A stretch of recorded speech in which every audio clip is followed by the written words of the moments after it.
So you're welcome to the first episode of our podcast, Young and Unscripted.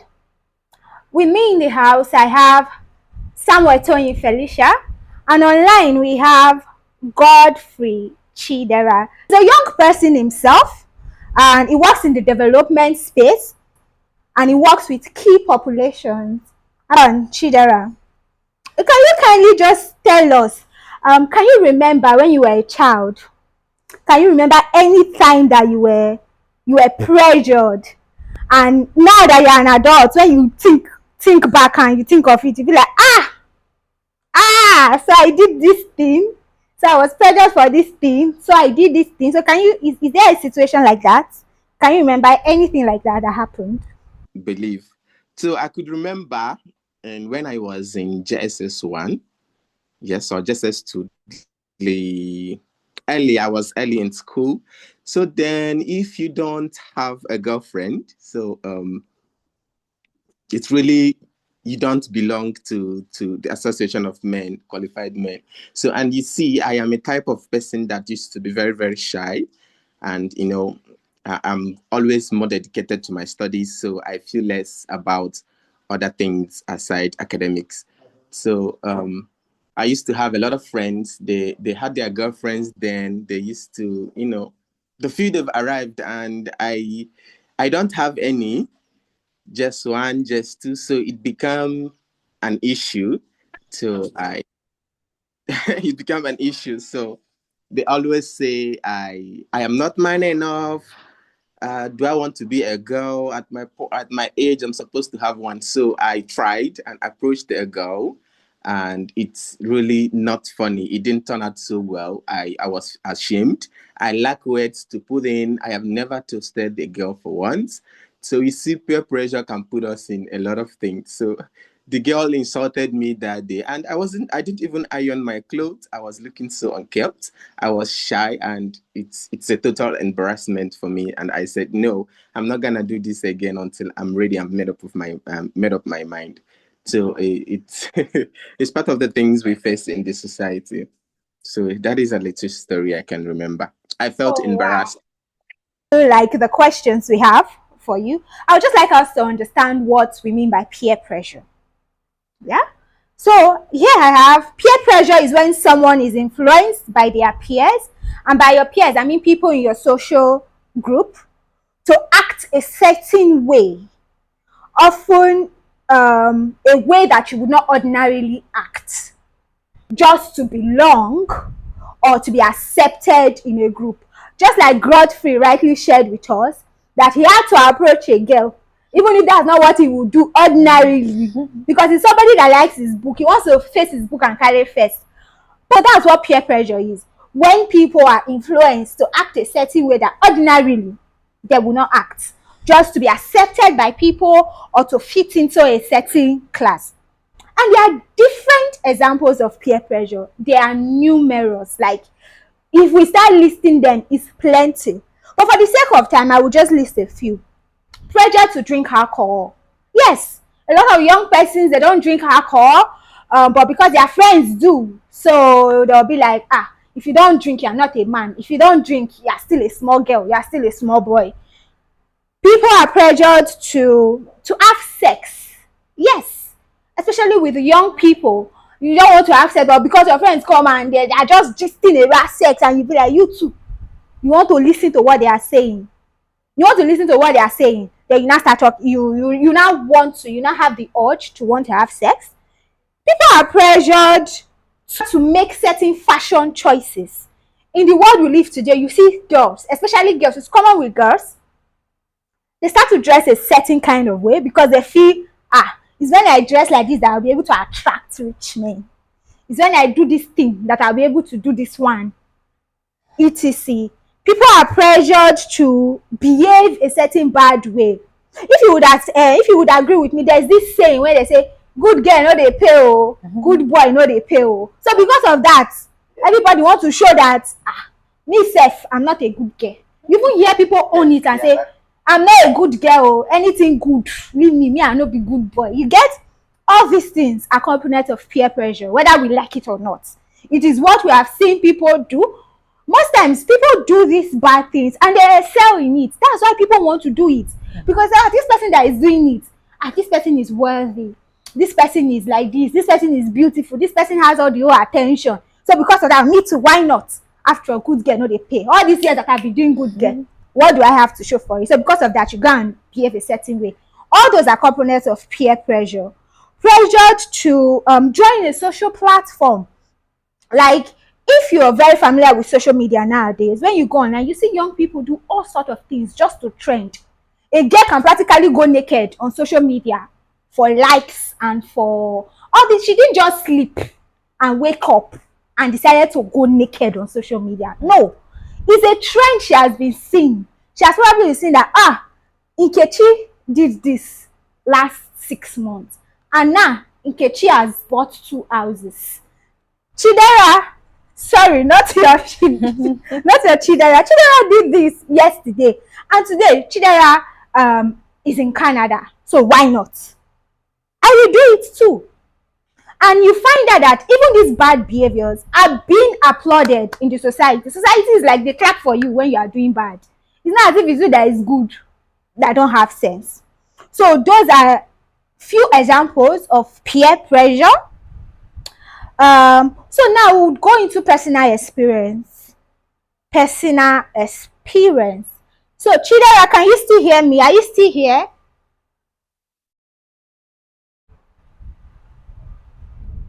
Hello. Okay. Okay. So apart from the story you told us of when you were in secondary school, you went to go and meet one girl because your friends pushed you to go and meet the girl. Is there any other story, life experience that you can tell us about, like real peer pressure? Okay. Network failure. I'm back. We So understand. I wouldn't I wasn't directly impacted, but I felt it because we were all together. So it was in our 200 level where we Was did going where I did not know. matriculation night. We used to call it gala night. If there are new intake of students, we used to come at the faculty or department at night and have a lot of fun games to welcome the new base. So we were all together. I went with some of my friends. Although I had a friend again that doesn't like drinking. He has not taken alcohol for the first time. They grew up in Lagos. But me, I don't take more than one. Once I take one bottle, I'm okay. If I go beyond that, is a problem. So, but we were all together. They were not doing drinking competition. The winner goes with 10,000. You know, those Yahoo boys in school, they used to show money. And this my friend join. He wants to join. I don't know if it's part of peer pressure though. People were hailing 10,000, 10K, 10K bottle of. And I told him, success, don't go. You know, you don't have the brain. He said, I'm on 10K for this thing. Say he has to contest. So he went. Although he came second, nothing happened at that time. But I think around 30 minutes to 1 hour after the whole stuff, he doesn't know where he is again. He fell down. He started. he went. He went somewhere far away. So he started committing. We have to take him, and it's already 3 a.m. in the morning. We have to look for bike, take him to the lodge. He slept throughout the. I think he woke up around 12 or 1 the next day. So it's really crazy, and this is what peer pressure can do. Although he doesn't want that, but he was influenced by the pressure and the money also involved. I think also these things can make us really go into what we've not done before. But because of some influential factors like your peers and money as well, because money motivates us to do what we don't want to do. So that is it. So Tony, is there a life experience about peer pressure? When have you been? Do you want to share a story? I could remember then when I was in JS class, JS 1 precisely. Okay. So before then, I was with my grandma and I have this kind of lifestyle, just school, home. But Okay. I need to, a situation happened that I need to like change environment, and I got to meet myself in a new environment with different faces, new people. And at that time, I just felt at the point I was lonely. I don't have really have people to relate with, to tell, okay, this is my burden then. So, but when I got to school, I got to meet different set of people in my class. We are just young, we are naive. Let me say for myself, I'm young and I'm innocent. But at that point, I discover I begin to pick what they are doing, not just because it was a good thing, but I felt that's the only option I have, because they are the people I have the opportunity to relate with. So I could see that a guy would just come to me. We are in the class, everybody will see each other as equal. We are not differentiating, okay, this one is a male and this other person is a female. We assume we are just equal, we have the same body, everything I'm having as a girl, the next person, even though he's a boy, he should also have it. So at that point, I was just doing it innocently.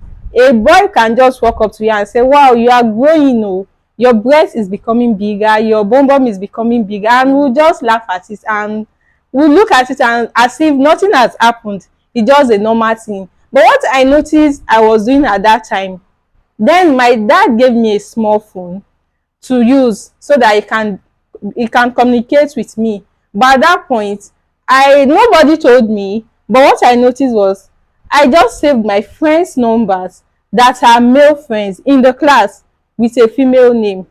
So I don't know where that notion came up from, but that was just what I found myself doing at that particular time, and nobody get to know about it because I'm this kind of a quiet person. If I'm doing something bad, you hardly know, you just be there and you never notice this girl is actually doing something wrong. So I'm that kind of a person. But what really helped me was my dad just changed my school and said, okay, at this point you need to go to a boarding school, and that was where I got another lifestyle and I was changed. Wow, that's a beautiful story. But I'm curious though. You said you were saving the guys' numbers as Yes, with female names. yes, Is it that yes. in school you people used to call guys as female, like maybe a boy now that his name is you now call him. What prompted that? I don't know. Will I just say I was just influenced? Because at a point I got to know that okay, this thing you are doing is actually wrong. A boy cannot just come to you and tell you, Tony, your breast is becoming bigger, or you're having a big bum bum. Okay, you are growing. At that stage, we are moving from the childhood stage to a teenager, and definitely the body will reflect it that okay, this particular person is growing. So I felt I just needed to, okay, this is a boy. I shouldn't have a boy's number on my phone. But because of, okay, let me say, will I say I was just influenced and I was able to differentiate because I have females friends too. But I saved their numbers with their name. But when it comes to the guys, it's another story entirely. I'll have to save their number with a female name in case someone might have access to the phone. Then they will not be able to differentiate who is this person and who is she talking to. Okay. So that was just it. Okay, you did not want people to know that okay, No. I had male friends. Yes, So I now just yes, change their yes, name yes. to female. After all, in your class, everybody's the same. Everybody is the same. We do things together. We are just innocent at that point. Full story. You can see the influence of peer pressure. Sometimes you're acting on peer pressure and you don't know by people and you don't even know that you're being pressured. You just find yourself doing stuff. You just find yourself doing things that ordinarily you would not do.